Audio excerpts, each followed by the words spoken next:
Three and two make five, and five make 10, 10 make 20. Yeah. Item. On the 24th, a small insinuative enema, preparative and gentle to soften, moisten, and refresh the bowels of Mr. Argon. What I like about Mr. Florent is that his bills are very civil. The bowels of Mr. Argon. Well, the same, Mr. Florent, is not enough to be civil. You must also be reasonable. I mean, 30 sous for an enema? Elsewhere, you only charge me 20 sous, and 20 sous in the language of apothecaries means only 10 sous. Okay. Item on the set day, a good detergent enema compounded of double cathalon, rhubarb, honey of roses, and other ingredients according to the prescription to scour, work, and clear out the bowels of Mr. Argon. 30 sous. With your leave, 10 sous. Ah! Come! Let all this be taken away.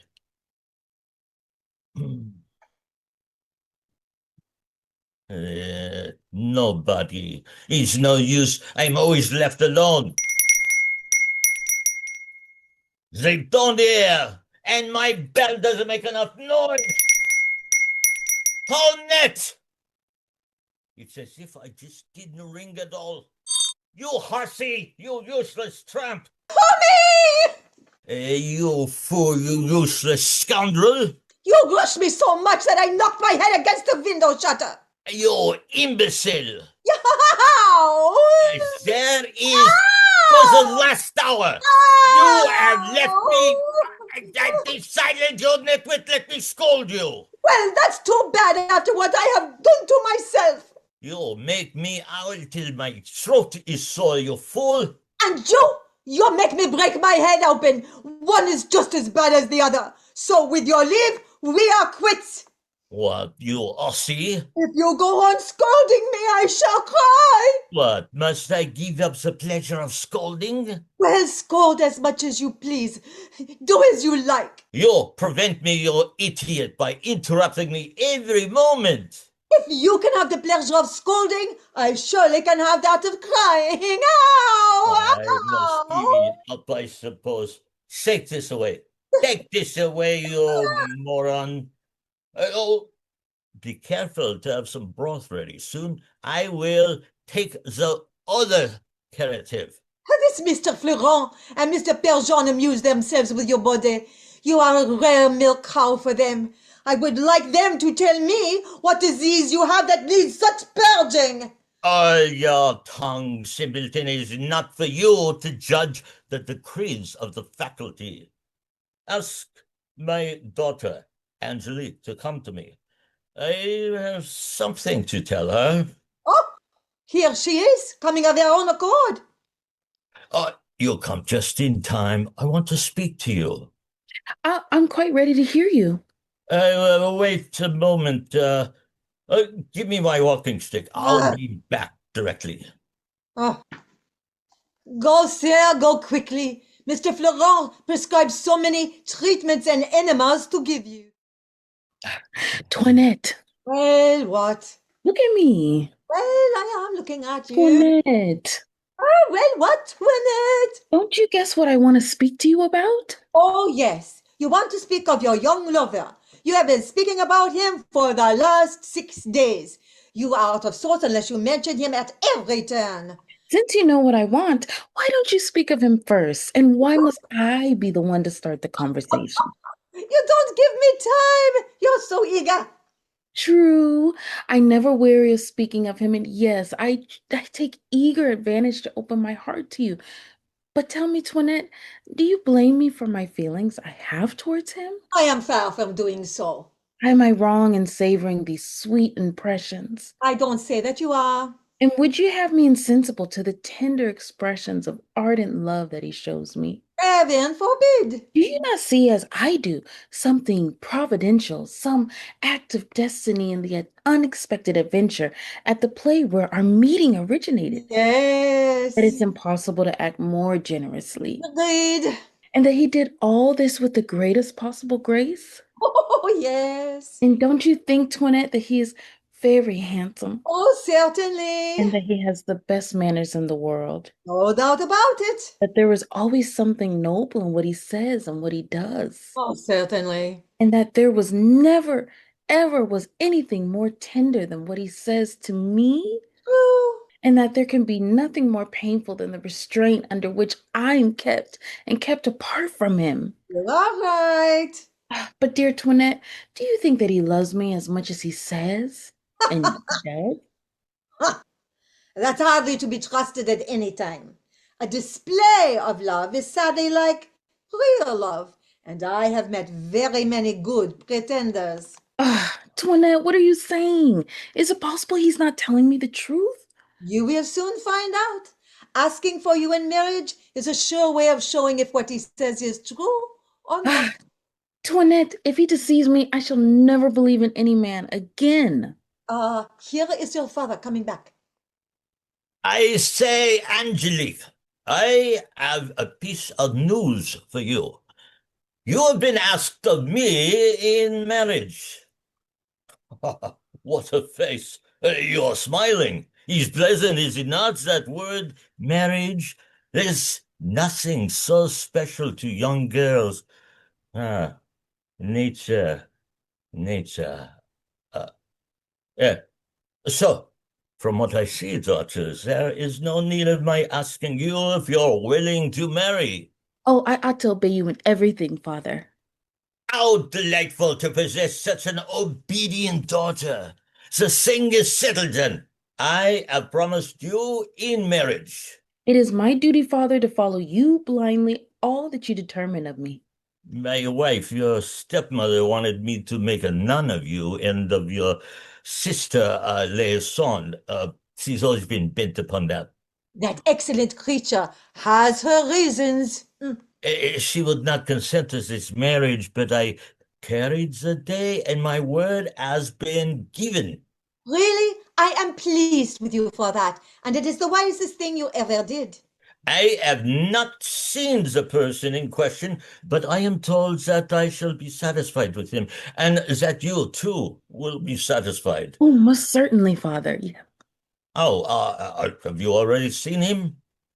Since your consent to our marriage allows me to open my heart to you, I will not hide from you that chance made us acquainted 6 days ago, and that the request made to you is the result of the feelings we had for one another at first sight. They did not tell me that, but I am glad.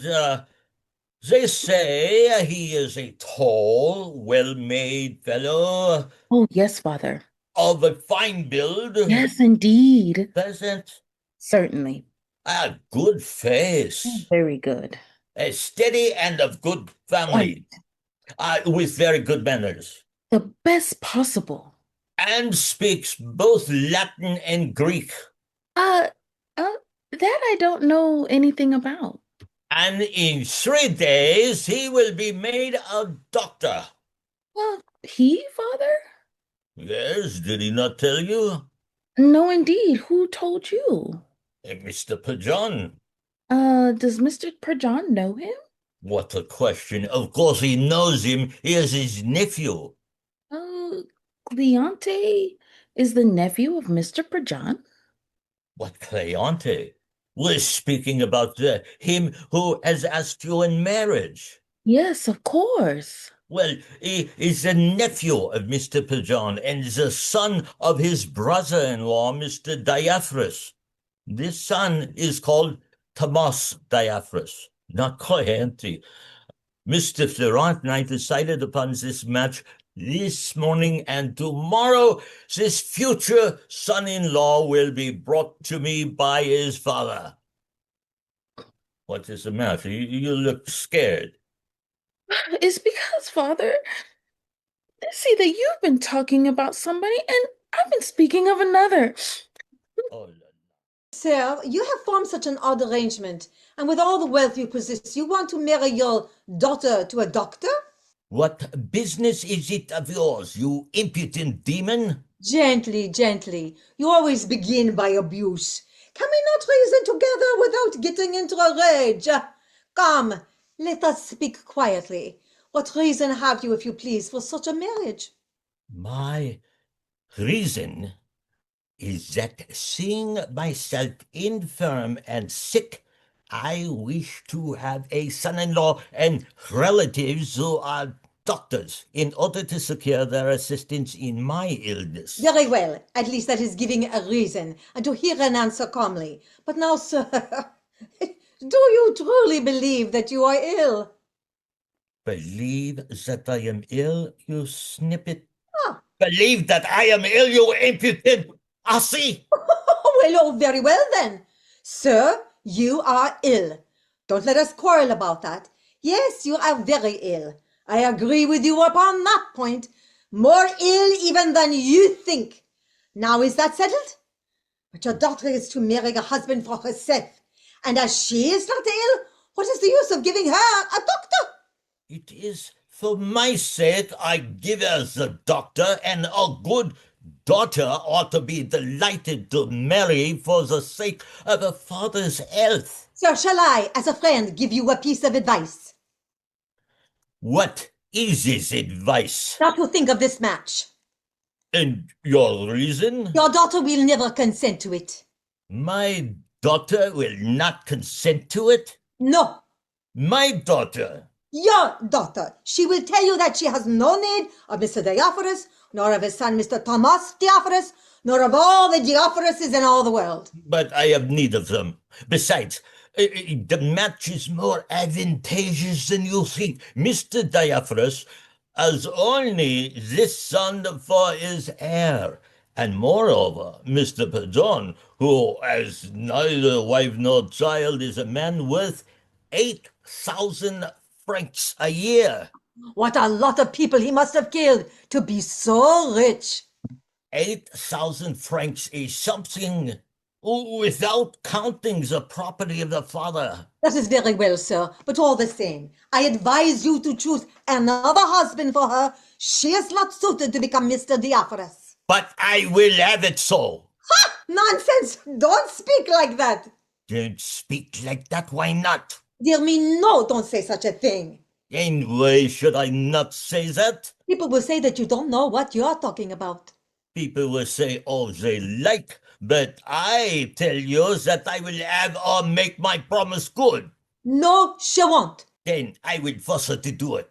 She will not do it, I tell you. She will, or I will shut her up in a convent. You? I. That's a good one. Oh, good. You will not shut her up in a convent. I should not shut her up in a convent? No, No? no. Well, this is rich. I shall put my daughter in a convent if I like. No, I tell you. And who will hinder me? You yourself. Myself. You will never have the heart to do it. I shall. You're joking. I'm not joking. Fatherly love will hinder you. It will not hinder me. A little tear or two, her arms thrown around your neck saying, "My darling little papa." It will touch your heart. Oh, that will be useless. Oh, yes. I tell you that nothing will move me. Silly man. You have no business to call me silly man. I know you well enough. You are naturally kind-hearted. I am not kind-hearted, and I am ill-natured when I like. Gently, sir. You forget that you are ill. I command her to prepare herself to take the husband I decided. And I forbid her.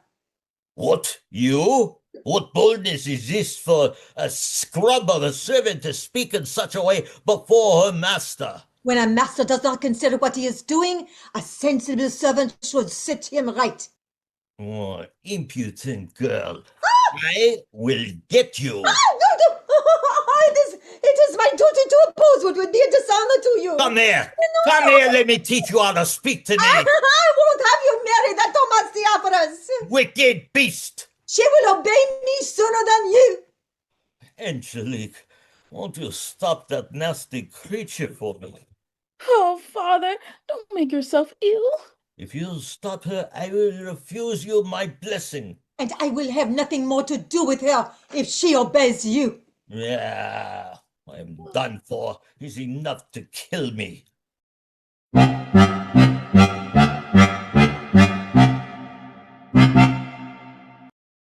Come near, my wife. What ails you, my poor dear husband? They have just put me in a rage. Alas, my poor little husband, how is that, my own dear pet? That wench of yours, Tonette, has grown more insolent than ever. Don't excite yourself. She has been thwarting me for the last hour about everything I want to do. There, never mind. And has the impudence to say that I am not ill. She isn't impertinent, does she? I have asked you ever so many times to send her away. Alas, my child, there is no servant without defects. We're obliged to put up with their bad qualities on account of their good ones. The girl is skilful, careful, diligent, and above all, honest. You know that in these days we must be very careful what people we take into our house. I say, Toinette! Madame. What is this? Why do you put my husband in such a state? Madame, alas, I don't know what you mean. And my only aim is to please master in everything. The deceitful snippet. He said he wished to marry off his daughter to the son of Mr. Theophorus. I told him that I believed he would do better to put her in a convent. There's not much harm in that, and I think that she is right. Dare you believe her? She is a vile girl, and has said 100 insolent things to me. Well, I believe you, my dear. Come, compose yourself. And you, Toinette, listen to me. If you ever make my husband angry again, I will send you away. You don't know, darling, the wickedness of that vile minx. She has altogether upset me, and I shall want more than 8 different potions and 12 animals to remedy the evil. Come, my dearie, compose yourself a little. To repay you for all the love you had for me, my darling, I will, as I told you, make my will. Oh, my soul, do not let us speak of that. I beseech you, I cannot bear to think of it, and the very word will makes me die of grief. I had asked you to speak to our financial advisor about it. He says that a will cannot be done. It would be held void. The only settlement that a husband and wife can make to each other is by mutual donation while they are still alive. Even then, there must be no children. It's a very impertinent custom that the husband can leave nothing to a wife whom he loves and by whom he is tenderly loved. He says there are expedients for gently overriding the law and for rendering just that which is not allowed. Without that, what would become of him? Otherwise, he would do nothing and gain not a penny for his business. He is very clever and honest. Mm-hmm. What can I do to give you my fortune and deprive my children of it? Several things. The easiest would be to provide ready money and bonds which you can make payable to the bearer while still alive. Oh, alas, you must not trouble yourself about all that. If I lose you, my child, my world would come to a miserable end. Oh. My darling, out of precaution, I will give you the 20,000 francs in gold hidden in the wainscoting of the recess of my room, and 2 bonds payable to bearer which are due to me, one from Mr. Demons, the other from Mr. Geronti. Oh, no, I will have nothing to do with all that. How much did you say there is in the recess? 20,000 francs, Oh, darling. don't speak to me of your money. How much are the two bonds for? Uh, One, my love, is for 4,000 francs, and the other for 6,000. Oh, all the wealth in the world, my soul is nothing to me compared to you. Oh, alas, I cannot speak of these things any longer.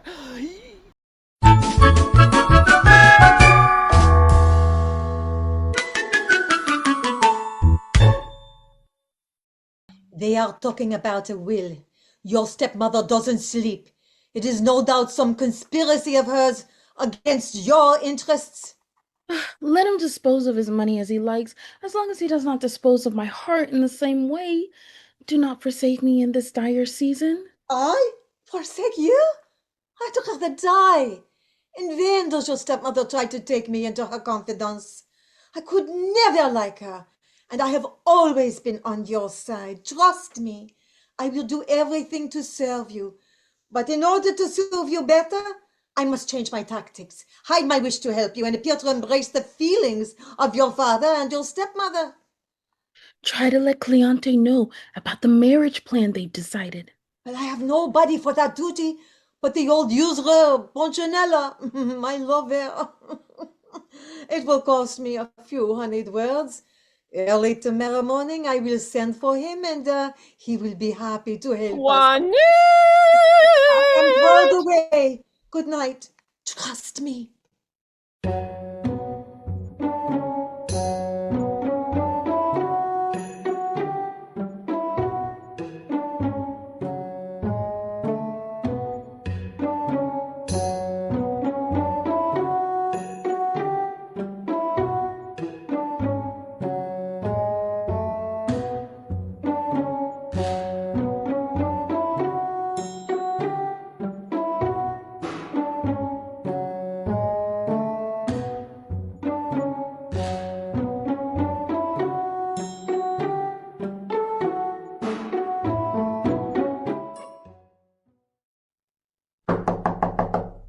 What is it you want, sir?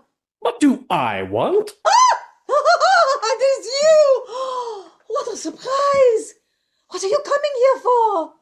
To learn my destiny, to speak to the lovely Angelique, and ask her what to do about this awful marriage plan. Yes, but no one speaks so easily to Angelique. Precautions. She's closely watched. She never goes out. She sees no one. Thanks to an old aunt, we went to the play where your love began, and we have said nothing about it. Indeed, I am not here as Cleante nor as her lover, but as a friend of her music master, coming in his stead. Here is her father. Let me tell him who you are. Mr. Pigeon told me that I was to walk 12 times to and fro in my room every morning, but I forgot to ask whether it should be lengthwise or across. There is a gentleman here who wants to speak to you. Let him come in. Ah, sir, I heard that you are better, and I think you look quite well. What do you mean by his looking well? He looks very bad, and it is only impertinent folks who say that he is better. He never was so ill in all his life. She is right. He walks, sleeps, eats, and drinks like other folks, but that does not hinder him from being very ill. Quite true. I am heartily sorry for it, sir. I am sent by your daughter's music master.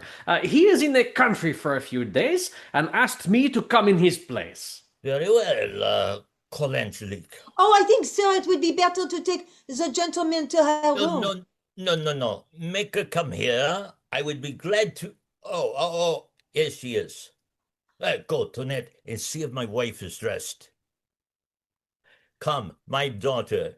Your music master has gone into the country, and here is the person he sent to give your lesson. Oh, heavens! What is the matter? Why are you surprised?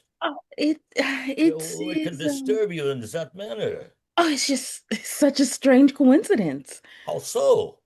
Well, I dreamt last night that I was in a great trouble and someone exactly like this gentleman came to me. I asked him to help me and he saved me. It's such a surprise to meet the one I dreamed about all night. Oh, it is no small happiness to occupy your thoughts, whether sleeping or waking. And my delight would be great indeed if you were in any trouble from which I deliver you. Oh, there is nothing that I would not do for Indeed, you. sir, I am of your opinion now, and I disavow all that I said yesterday. Here are Mr. Diopharus the father and Mr. Diopharus the son. My, how well you will be provided for. You will see the best made young fellow in the world and the most intellectual. He said just 2 words to me, it is true, but I was struck with him. Your daughter will be delighted with him. Stay, sir. I am about to pledge my daughter in marriage. Husband is here, her future husband is here, and she has not yet seen him. You do me great honor, sir, in sharing the pleasant occasion of this interview. He is the son of a clever doctor, and the marriage will take place in 4 days. Come, make room, here they are. Mr. Pigeon forbids me to uncover my head. You belong to the profession and understand my issue. We are bound in all our visits to bring relief to invalids, not to injure them.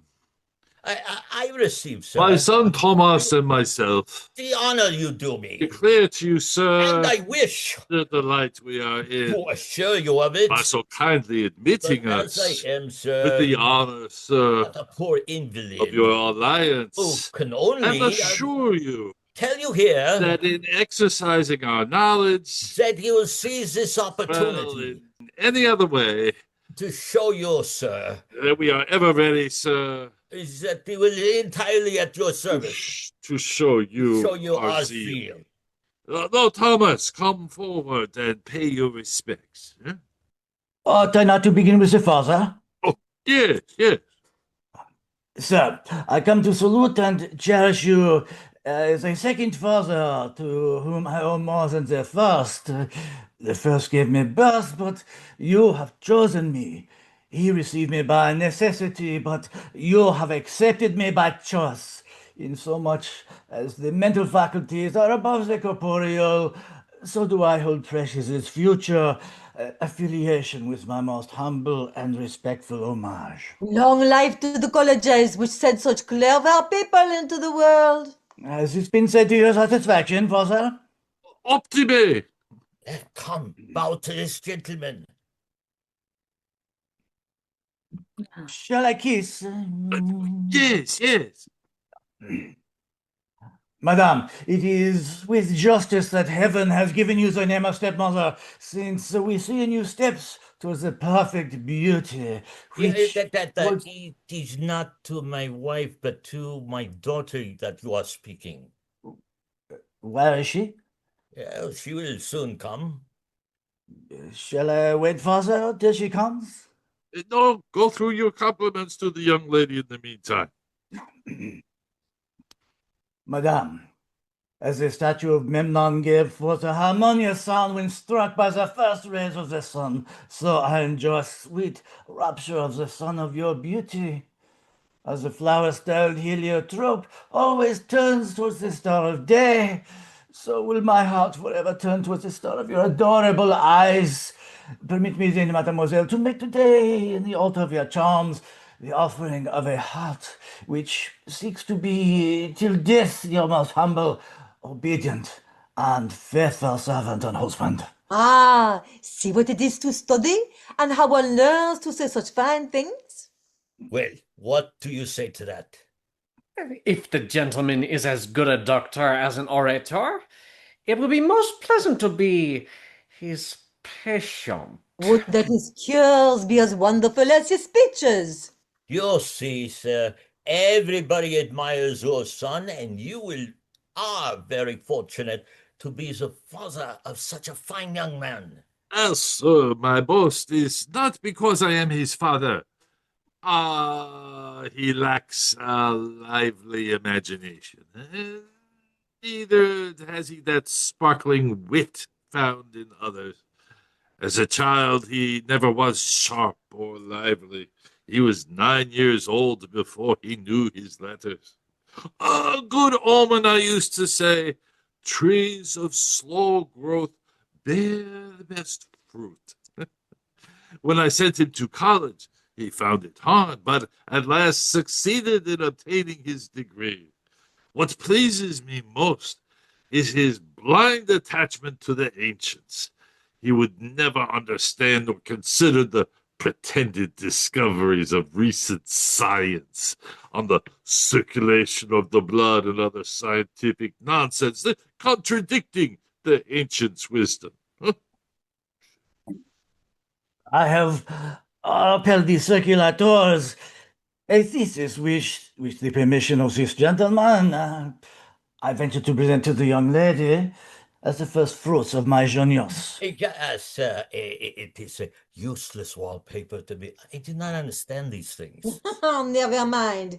Give it all the same. The image will be of use, and we will adorn our attic with it. With the permission of this gentleman, I invite you, delightful young lady, to come one day to amuse yourself by assisting at the dissection of a dead woman upon whose body I am to give lectures. Oh my, the treat will be most welcome.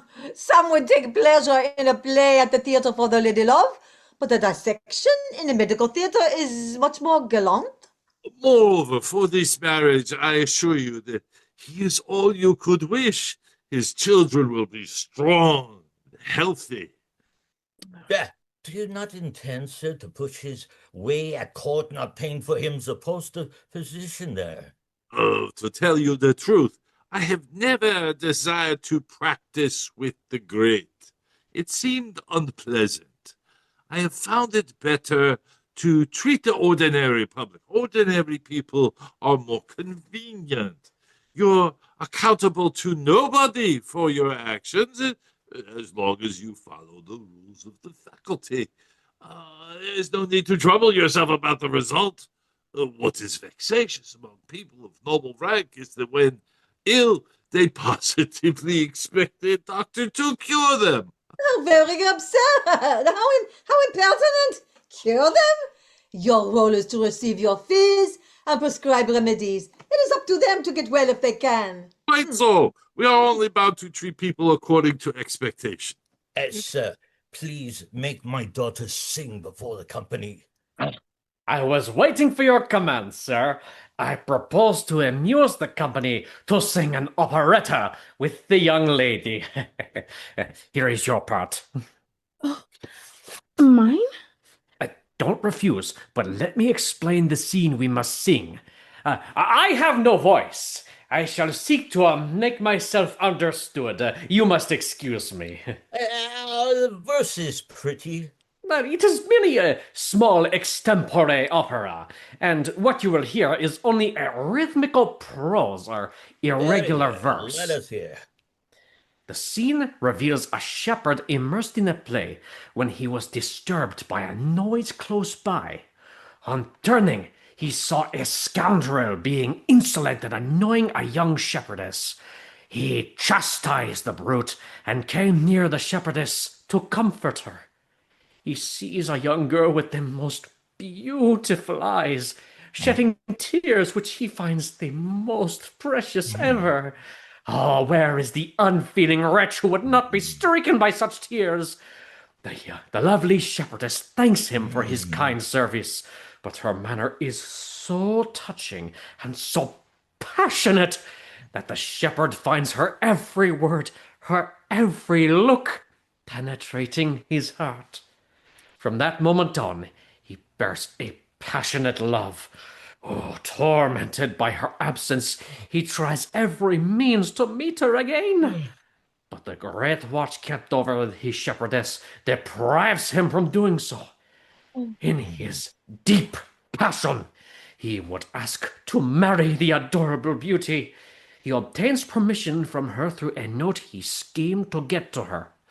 He then learns that her father has decided upon marrying her to another, and that everything is being ready to celebrate the wedding. Behold the poor shepherd suffering from this mortal blow. In his despair, he gains entry into the house of his beloved to learn her feelings and to hear his fate from her. There he sees what he fears. He sees that ridiculous rival perched triumphantly near the lovely shepherdess. Oh, such a sight fills him with a wrath he can hardly master. He looks despairingly at her. At last, he breaks through all restraint, and his love forces him to speak as follows. Phyllis, too sharp a pain you bid me bear. Break the stern silence. Tell me how you care. Disclose your thoughts and bid them open lie. To tell me if I live or die. The marriage plans are saddening, overwhelmed, I'm sorrowing. My eyes lift to heaven, I strive to pray. I gaze on you and sigh, no more I say. Tircis, who fain would woo, tell him, Phyllis, is it true? Is he so blessed by your sweet grace as in your heart to find a place? I may not hide it in this dire extreme. Dear sis, I bear for you my love serene. Oh, blessed words, I am indeed so blessed. Repeat them, Phyllis, set my doubts at rest. I love you, Tercis. Ah, Phyllis, once again. I love you, Tercis. Ye kings and gods who from your eternal seat behold the world of men beneath your feet, can you possess a happiness more sweet? Alas, my Phyllis, one haunting fear is real, that a rival may my promise steal. Oh, worse than death is such a thought. With its darkness is my torment fraught. Your father to his vow would subject you. I'll welcome death before I prove And what untrue. does the father say to all that? Nothing. Yeah, then that father is a fool to put up those silly things without saying a word. Ah, my No, no, no, no, no, no, no, love. no, no, no. That will do. Opera like that is in very bad taste. The shepherd Tissus is an impertinent fellow, and the shepherdess Phyllis an impudent girl to speak that way before her father. Show me that paper. Ah, and where are the words that you have just sung? This is only music. Well, goodbye for now. We could have done very well without your impertinent opera. Ah, here is my wife. My love, here is the son of Mr. Diaphragm. Madame, it is with justice that heaven has given you the title of stepmother, since we see in you steps Sir, I am towards, delighted to have come here just in time to see you. since we see in you steps, since we see in you.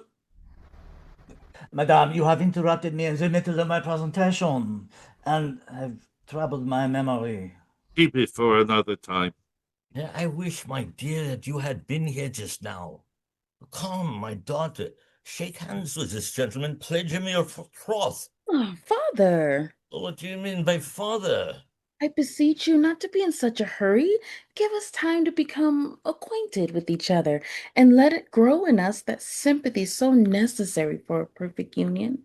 As far as I'm concerned, Madame, it is already full grown within me, and there's no occasion for me to wait. I'm not so quick as you are, sir, and I must confess that your merit has not yet made enough impression on my heart.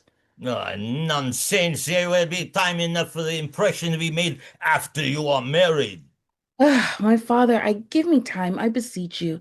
Marriage is a bond not to be imposed by force, and if this gentleman is a man of his honor, he ought not to presume his will by force.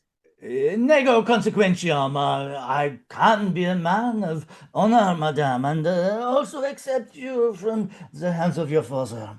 To impose oneself upon anyone is a strange way of inspiring love.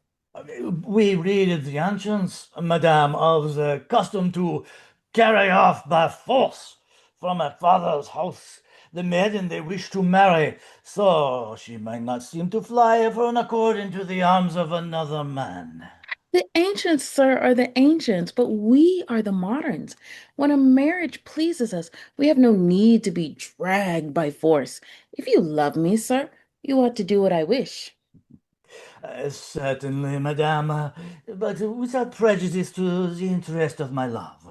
But the greatest mark of love is to submit to the will of her who is loved. She must have a different inclination. If I had, madame, it would be what reason and honor allow. Is I bring about a pleasant development here. If I were you, my dear, I would not force her to marry. I know very well what I should do with her. I know what you mean, madame, and thoughtful, but may your advice not be followed. That is because well brought up and good children like you scorn obedience to the will of their The fathers. duty of a daughter has its limits, madame, and neither reason nor law extend to all things. Which means that your thoughts are all in favor of marriage, but that you will choose a husband for yourself.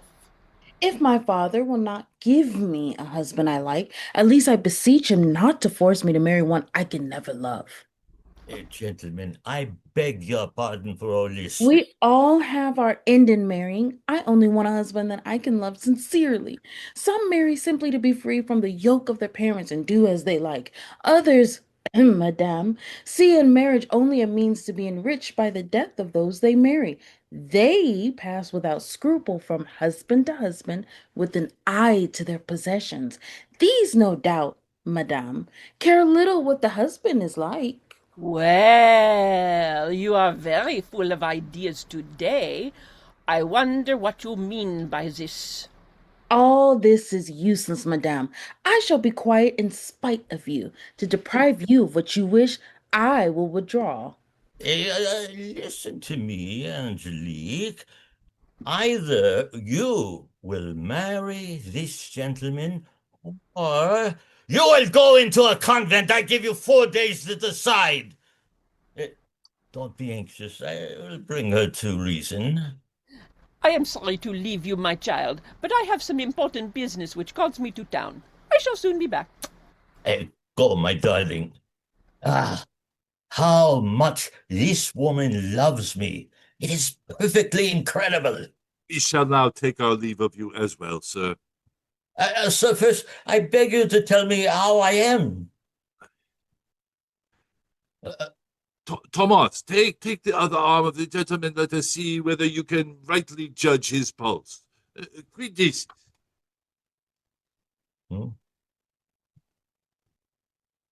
Dico, that the pulse of this gentleman is the pulse of a man who is not well. Good. That it is derustulous, not to say durus, Very well. irregular, Bene. and even a little complaisant. Optime. Which speaks of an intemperance in the splenetic parenchyma, that is to say, the spleen.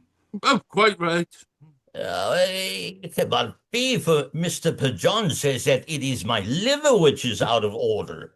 Certainly he who says parenchyma says both one and the other because of the great sympathy which exists between them through means of the vas breve, the pylorus, and often of the metus colidici. He no doubt orders you to eat plenty of roast meat. No, nothing but boiled meat. Yes, roast or boiled, it's all the same. He orders very wisely, and you could not have fallen into better hands. Sir, tell me how many grains of salt I ought to put to an egg. 6, 8, 10 by even numbers, just as medicines are taken by odd numbers. Goodbye, sir. I hope to soon to have the pleasure of seeing you again. Farewell. Before I go out, dear, You must be careful. While passing by Angelique's door, I saw a young man with hair who ran away as soon as he noticed me. A young man with my daughter? Yes, I saw him myself. The brazen girl, I no longer wonder at her resistance shown in by Angelique.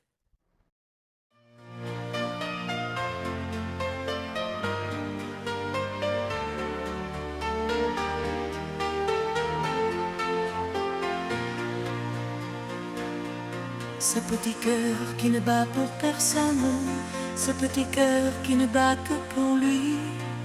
À peine si ce petit cœur se donne, car vas-tu changer ma vie? Ce petit cœur ennuyeux, monotone, qui ne sait rien faire que pleurer sur lui. Tout juste si ce petit cœur frissonne, lorsque le mien lui sourit.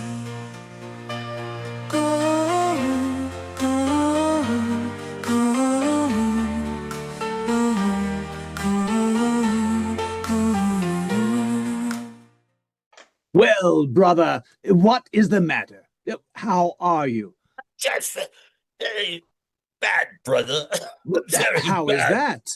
is that? No one would believe just how very feeble I am. Regrettable.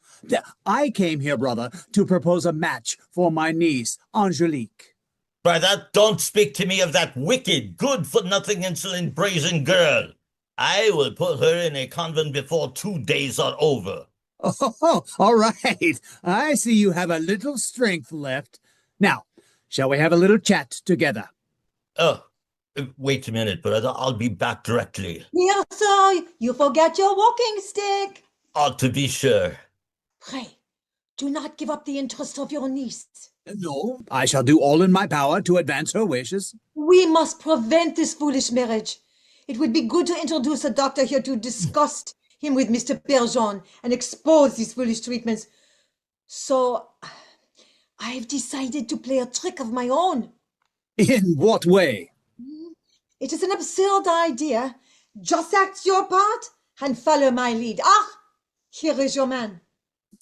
Let me ask you, brother, above all things, not to get excited during our conversation. I agree.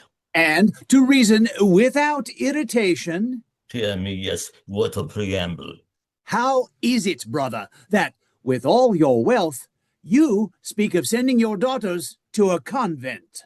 How is it, brother, that I am master of my family and I can do whatever I wish? Your wife wishes you to get rid of your 2 daughters. She would be charmed to see them both as good nuns. I see. My poor wife again. She does all the harm, so everybody is against her. No, brother, let us leave that alone. She has the best intentions for the good of your family.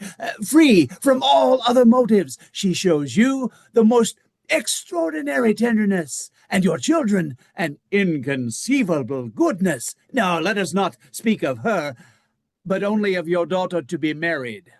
For what reason would you give her in marriage to a doctor? My reason is that I want a son-in-law who will match my medical needs. But it is not what your daughter seeks. We have a more suitable match for her. Yes, but this one is most suitable for me.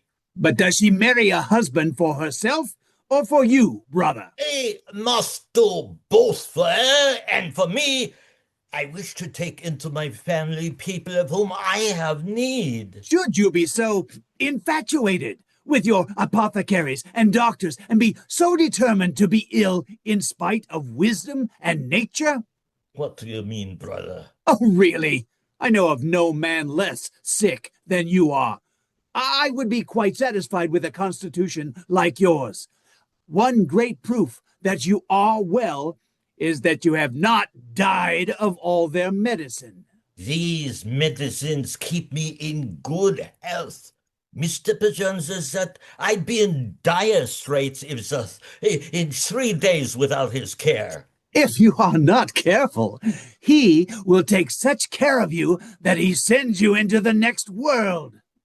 Come now, brother. Do you believe at all in medicine? No, I do not see it as so necessary. What, do you not hold true a thing acknowledged by everybody and revered throughout all ages? Simply, brother, our bodily machines are mysteries. We are quite in the dark about them. Then, according to you, the doctors know nothing at all. Oh, yes, brother. Most have knowledge of the classics, talk fine Latin, give a Greek name to every disease, define and distinguish them. But curing these supposed diseases, that's out of the question. Still, brother, there exist men as wise and clever as you, and in cases of illness, everyone has recourse to the doctor. That is a proof of human weakness, not of the truth of their art. Still, doctors must believe in their art since they make use of it for themselves. Your Mr. Perjean has no wish to deceive. He believes his rules more than the precision of mathematics. He sees nothing doubtful or difficult, and with obstinate confidence orders laxatives and bleedings. With the best intentions, he will send you into the next world. You have a spite against him. But, truly, what is to be done when one is ill? Nothing, brother. Nothing? Nothing. Only rest. Nature will herself gently recover from any disorder. It is our anxiety, our impatience, which does the mischief. Most die of their remedies, not of their diseases. Mon Dieu. You're a great doctor, I see, and I wish that one of those fine gentlemen were here to take up your arguments and check your babble. Oh, everyone at their own risk and peril may believe what he likes. To amuse you, I should take you to see Moliere's comedies on this subject. Oh, Moliere is a fine impertinent fellow with his comedies. It's mighty easy for him to mock honest people like the doctors. He mocks not the doctors, but the absurdity of medicine. As if he should control his faculty. He laughs at prescriptions and attacks the body of venerable physicians. If I were a physician, I'd avenge his impertinence. When he falls ill, he would beg and pray, yet I would not prescribe him the least little bleeding, the least little injection. I would tell him, die, die like a dog. It'll teach you to laugh at us doctors. He will be wiser than the doctors, for he will not go and ask their help. Yeah, brother, don't speak to me any more about that man Moliere. You'll give me distress. I will willingly cease, brother. Let us change the subject. Now, just because your daughter is repulsed by your match, it is no reason to shut her in a convent. Yield to the senses of your daughter. The marriage is for her life. It is time for the treatment, sir. Oh, excuse me, brother, with your leave. What are you going to do? To take this little enema. It'll soon be done. Are you joking? Can you not spend one moment without enemas or purging? Put it off for another time and be quiet. Brother, you'll be the cause that some misfortune will happen here. Oh my, what a misfortune not to take an enema.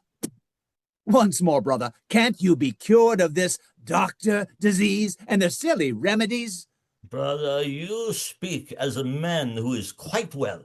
But if you were in my place, you would soon change your way of speaking. It is easy to speak against medicine when one is in perfect health. But what disease do you suffer from?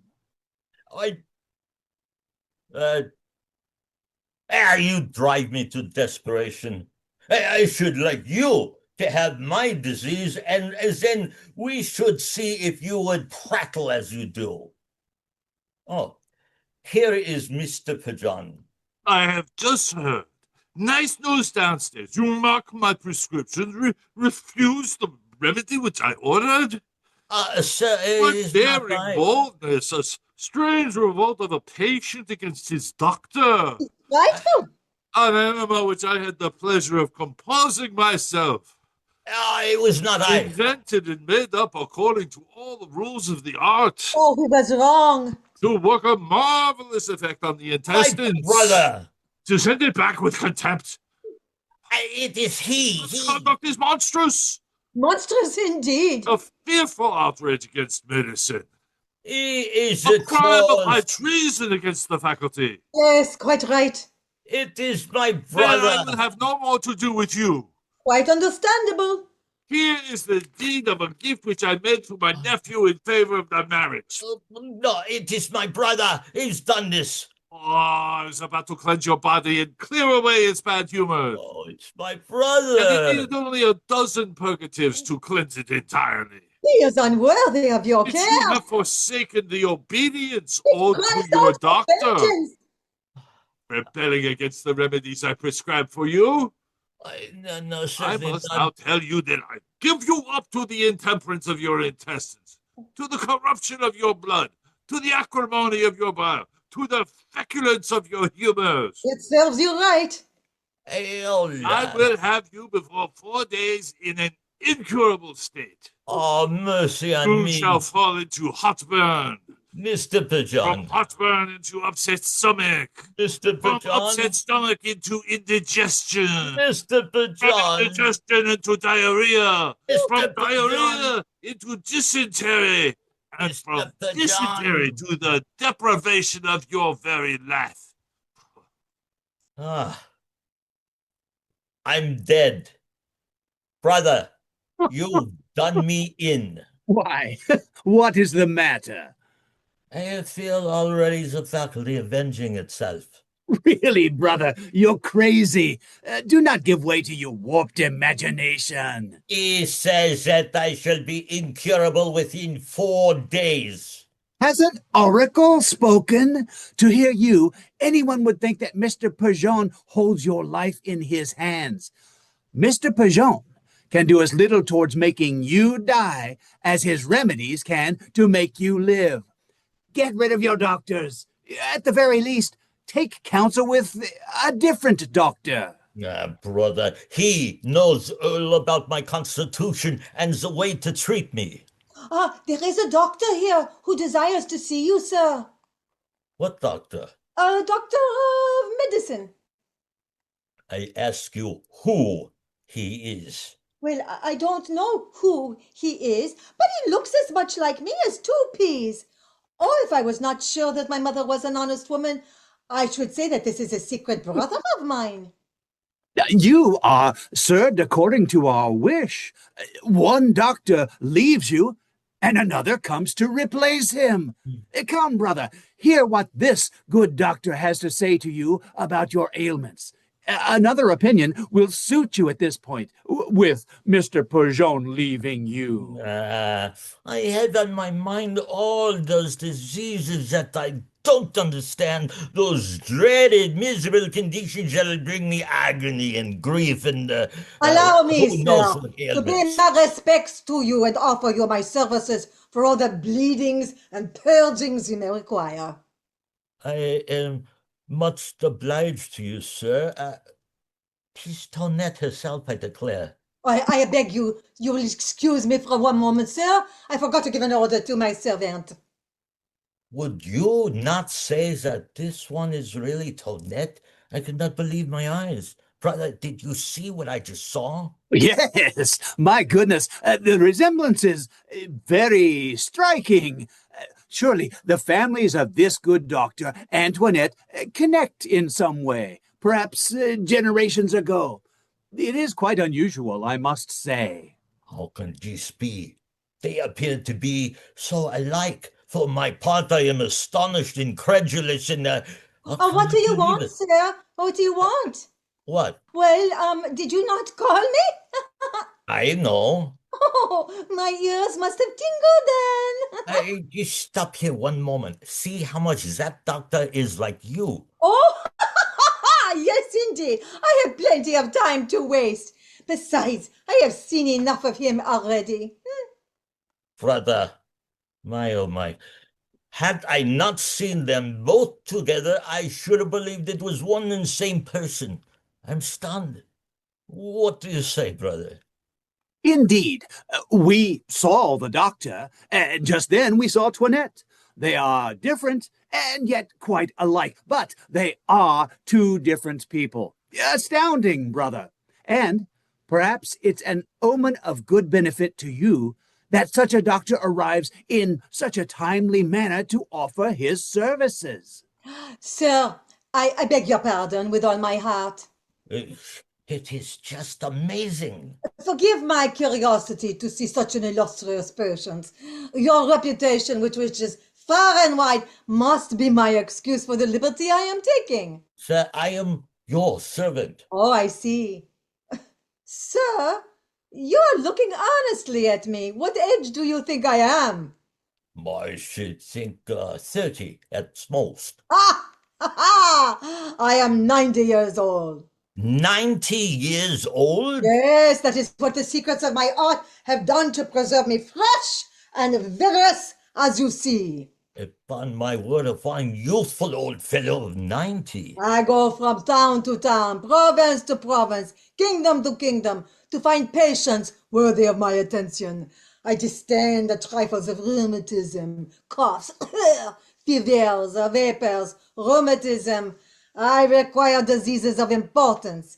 Good non-intermittent fevers with delirium, good scarlet fevers, good plagues, good confirmed dropsies, good pleurisy with lung inflammation. These are what I triumphed in. I wish, sir, that you had all those diseases and be at the point of death, that I might show you the excellence of my remedies. I am greatly obliged to you, sir, for the kind intentions you have towards me. Here, let me feel your pulse. Come. Beat properly, please. Ah, I soon will make you beat as you should. This pulse is trifling with me. It does not know me yet. Who is your doctor? Mr. Pajan. Ah, that man is not noted in my books among the great doctors. What does he say you are ill of? He says it is my liver, others say it is my spleen. Ah, they are a pack of ignorant blockheads. You are suffering from the lungs. The lungs? Yes. What do you feel? At times great pains in my head. Just so, the lungs.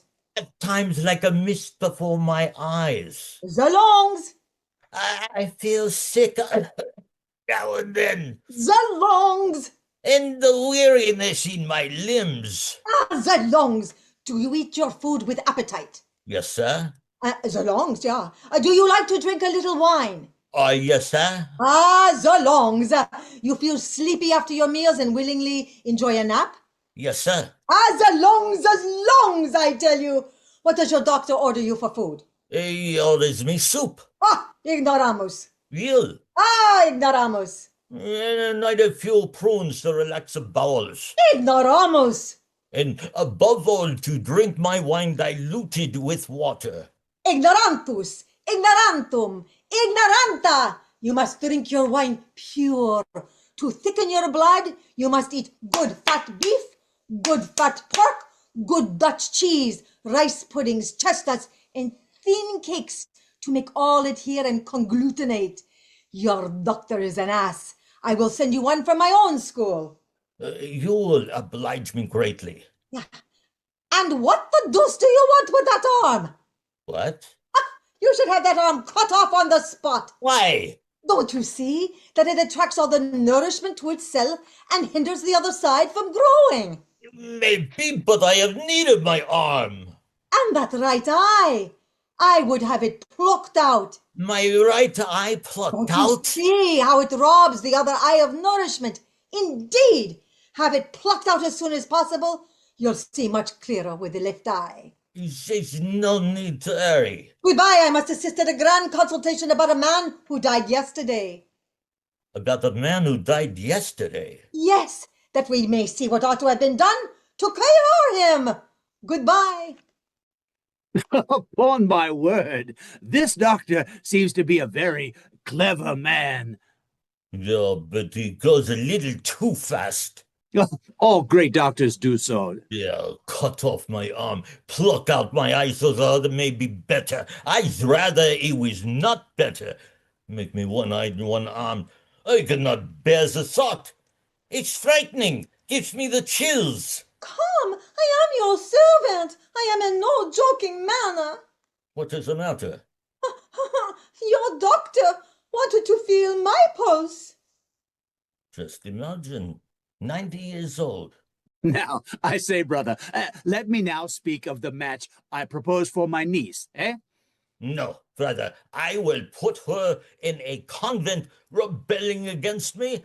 I know that there was some love business going on. I discovered a certain secret rendezvous they think I know nothing about.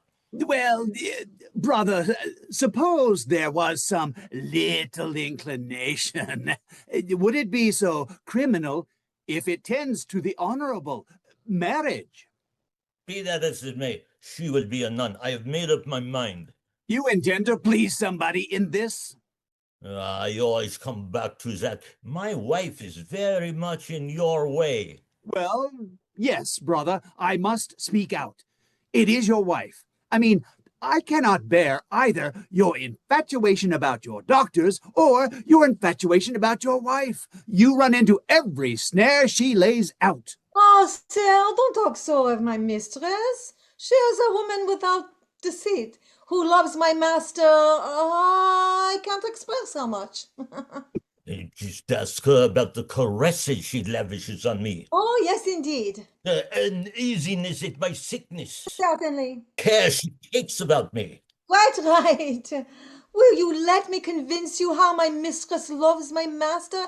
And, sir, allow me to show him his mistake. How? My mistress will come back soon. Stretch yourself out in this armchair and pretend to be dead. You will see her grief when I tell her your fate. Very well, I consent. And you hide yourself in that corner. Oh, here is my mistress. Shh, keep still.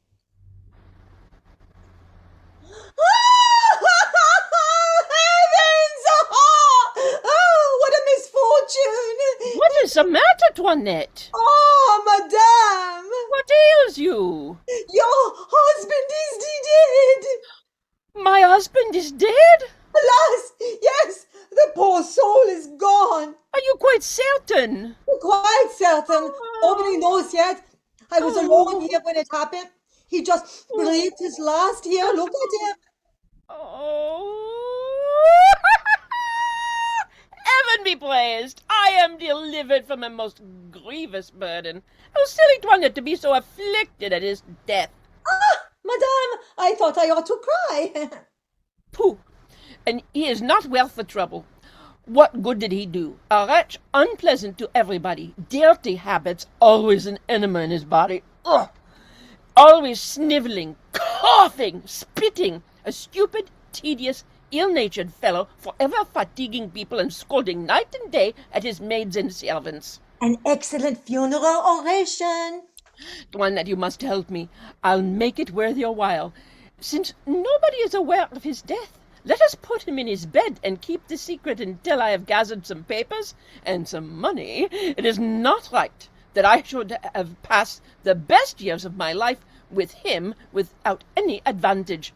Come along, Toinette. First get the keys.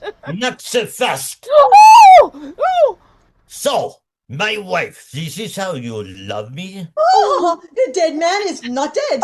I am very glad to see how you love me and to have heard the noble eulogy you offered for me. This is a good warning and makes me wise for the future. Well, brother, you see. Now, really, I could never have believed such a thing. But I hear your daughter coming. Place yourself as you were, and let us see how she receives the news. You will know the true sentiments of your family towards you. Oh, heavens! What a sad accident! What an unhappy day! What ails you, Toinette? Why do you cry? Alas, I have such sad news for you. What is it?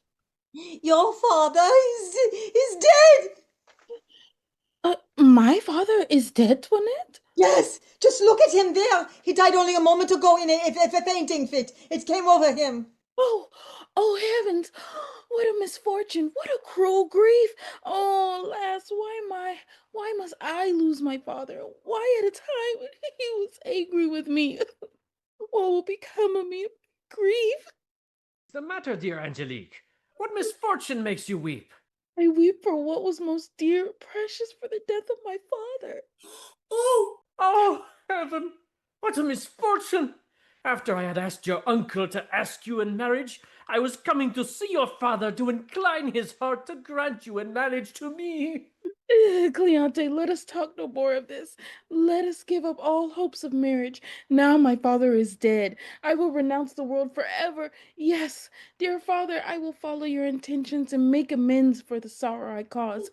Let me, father, make you this promise here as proof of my repentance.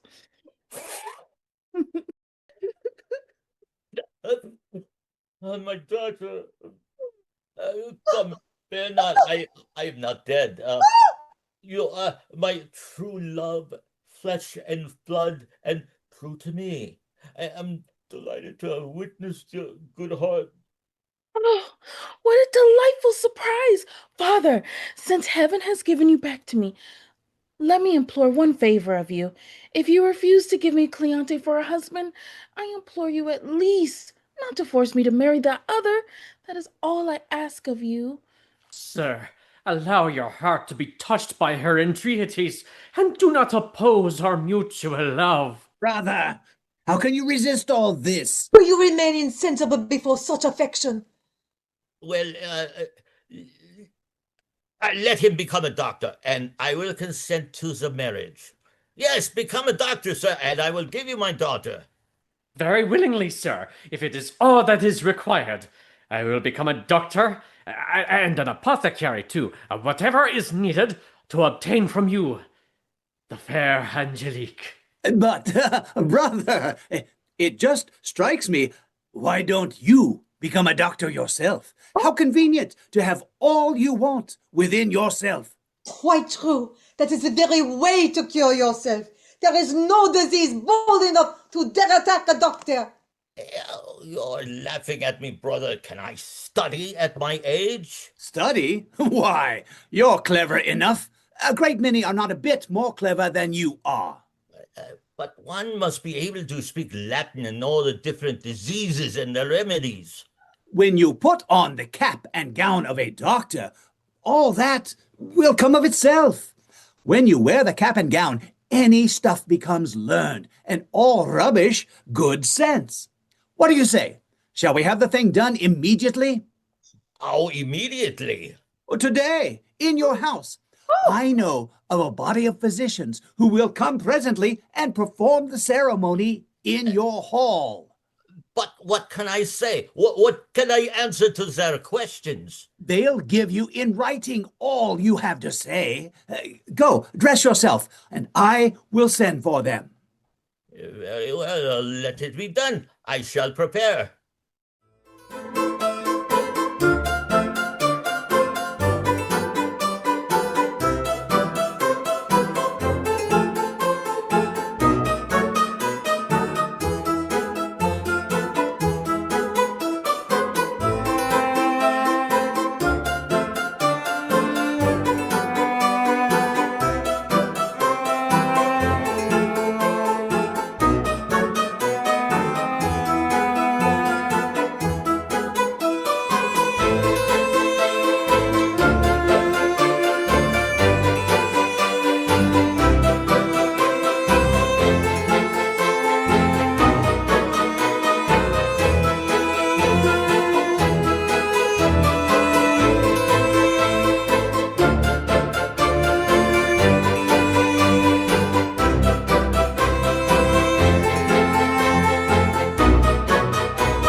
Most learned doctors, professors of medicine, dependable executors of the faculty's decisions, surgeons and apothecaries, health, honor, and wealth, and a good appetite. Learned assembly, I admire the medical profession, for the whole world rushes for our remedies, and even considers us deities, for you see princes and kings submitting to our orders. So it is our wisdom and prudence to keep the faculty well credited and honored, not admitting any except qualified individuals fully deserving such esteemed positions. I believe we will find deserving qualities in this learned man present today. Examine him thoroughly as you must. Let me begin. Kindly explain to me the treatment to purge both biles. If it clears out a horse, 'twill suit the human, of course. Prescribes the best medicine we know to be ivermectin. Brilliant and wonderful. And wise, We see clearly before our eyes. and astute and keen mind. Who belongs among our kind? Clearly, this brainy baccalaureate didn't waste his life playing hippity hop nor smoking cigarettes, but let him explain why a heap of bran and a little milk with bloodletting and purgings of the humors is deemed a valued ministry of the posterior crevice. Prescribing by the ancients is simply common sense. New thinking may be bold, but doctors need silver and gold. Brilliant! And wonderful. And wise, We see clearly before our eyes. and astute and keen mind. Who belongs among our kind? I ask you, learned baccalaureate, what are the remedies both for a man and a woman suffering from the illness hydropsy, from bodily issues such as apoplexy, convulsion, and paralysis? By all means deny, and let no one apply the pill known to all, the dreaded Tylenol. Give an enema, afterwards purify, then purge.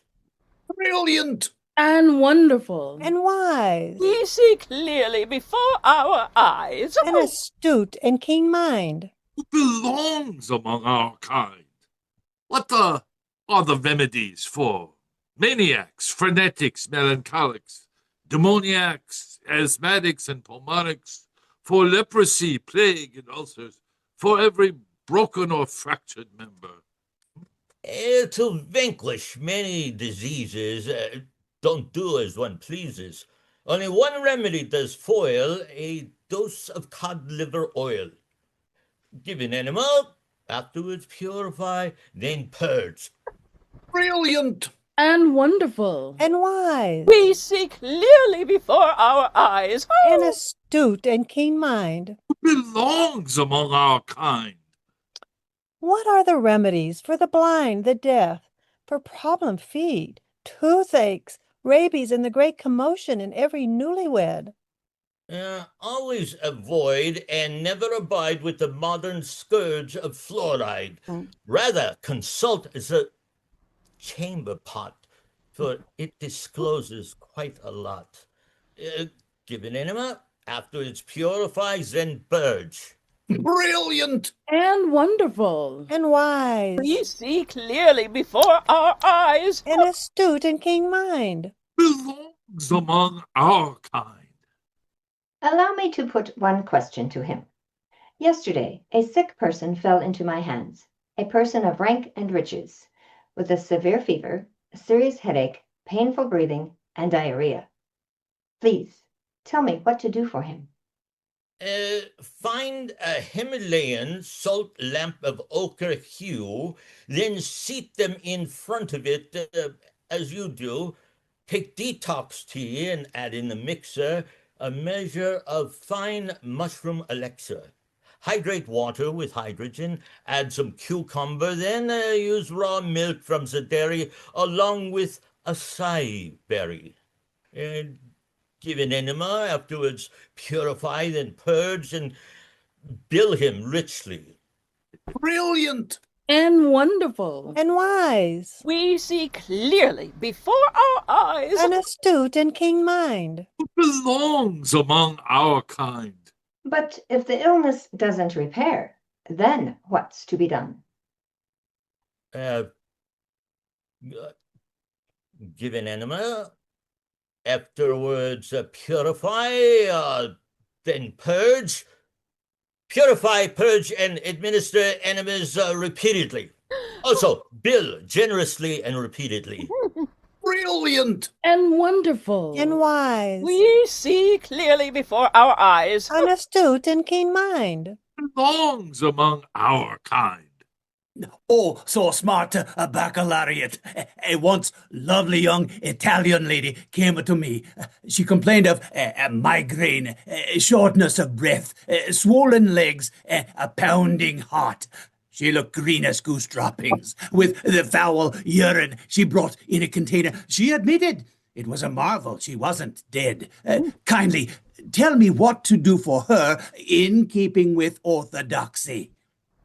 Give an enema, afterwards purify, then purge. Brilliant! And wonderful. And wise. We see clearly before our eyes. Examine him no further. Deem this man a doctor. But, if such a mortally obstinate withering cannot be cured by an enema purifying and purging over and over again 100 times, what would you finally do for her? Order her, in the name of blessed Hippocrates, to couple with a good young lad. Brilliant! And wonderful. And wise. We see clearly before our eyes. Examine him no further. Deem this man a doctor.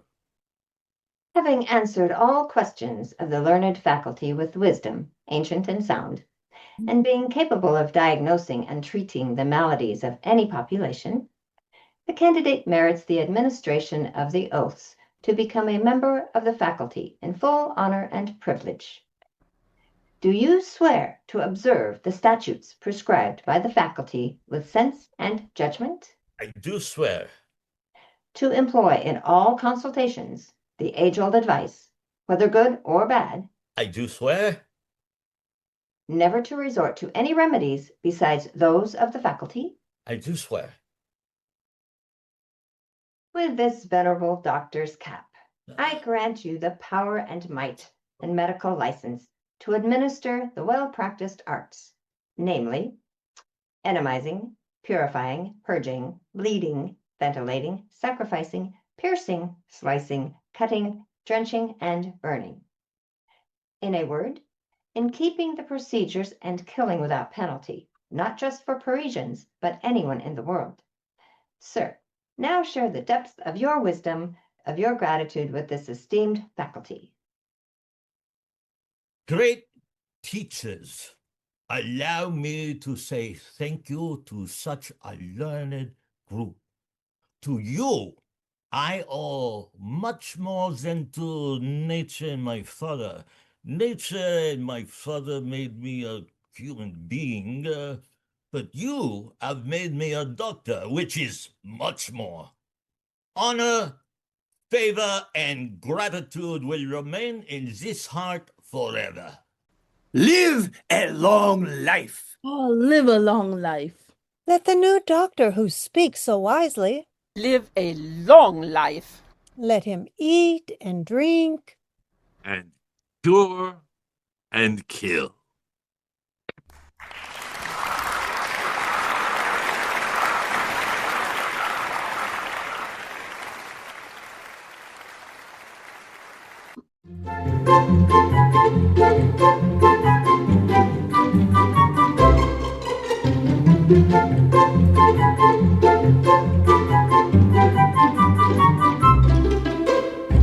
Centers for Patient Safety, Education, and Advocacy, and Eileen Karina.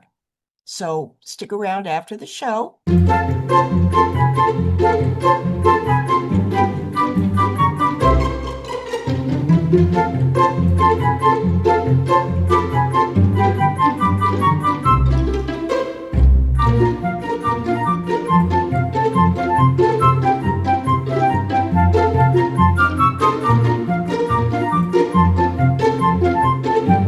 follow the rules of the faculty. There's no need to trouble yourself about the result. I mean, what is vexatious among people of noble rank is that when they're ill, they positively expect their doctor to cure them.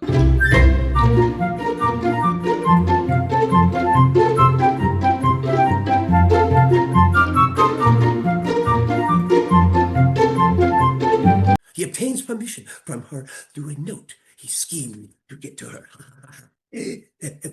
Then he learns her father has decided upon marrying her to another, and that everything is being ready to celebrate the wedding. So behold.